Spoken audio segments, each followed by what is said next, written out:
Crossing the border on I-8 from Arizona into California, I was impressed to see what a little irrigation will do.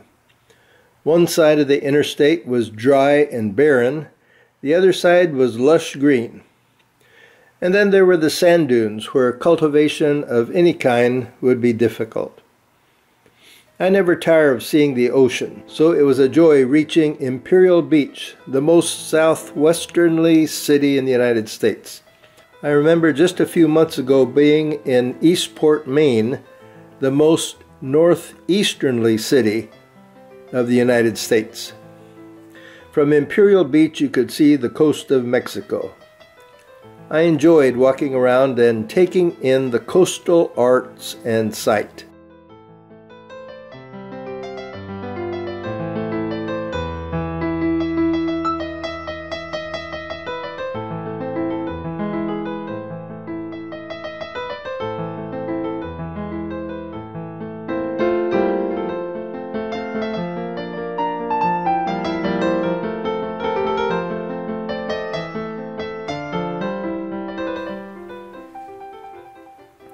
For a couple of nights I parked in the driveway of Polly Peterson and her husband Jim. Polly and I attended Woodstock School in India through high school graduation. Before retiring, both Polly and Jim served on the Woodstock School staff for 6 years. Sally and I visited them a couple of times in their Woodstock School apartments. We enjoyed looking at pictures from earlier days, and I enjoyed our 4-mile walks each morning as we talked non-stop while catching up on our lives. From Imperial Beach, it was just a short hop up to Coronado Island, where I visited Sally's cousin Ivan and Katie. Ivan gave me a tour of the naval base, took me to a Rotary meeting, and showed me some of San Diego's sights. From Point Loma, we got a great view of San Diego. And of course, we had time to fly Ivan's drone. I introduced Ivan to drones a number of years ago. While I was there, the newspaper published an article telling about his observations of the nesting cranes in the tops of some of the island's trees. The article used Ivan's drone pictures and gave links to his video. But soon it was time to bid farewell to Katie and Ivan and their lovely cat, Gracie.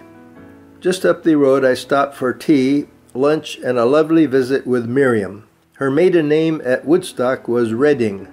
Next I drove to Los Angeles, where I spent a few nights with Dr. Elizabeth Paul. Sally and I had visited her and her husband, Joy, 9 years earlier. Sadly, we lost her husband, Dr. Joy Paul, 6 months ago. It was nice to be able to attend his service by Zoom. They live in a lovely area where Elizabeth and I took long walks along the coast. On Sunday morning, we attended her Syrian Orthodox church service, which was packed with church members, even standing at the back. However, we all stood up for the normal every Sunday 3-hour service.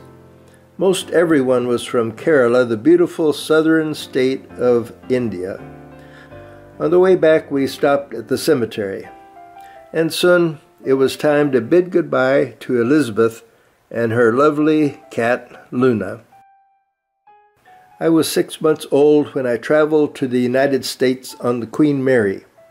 I was excited to see it again, now after 73 years, parked in the Long Beach Harbor. I spent the night with Sally's cousin's daughter, Stacy, and her husband, Larry. They took me to see the majestic ship. Stacy is a writer and actor. I had just enjoyed reading her latest book, All the Girls in Town.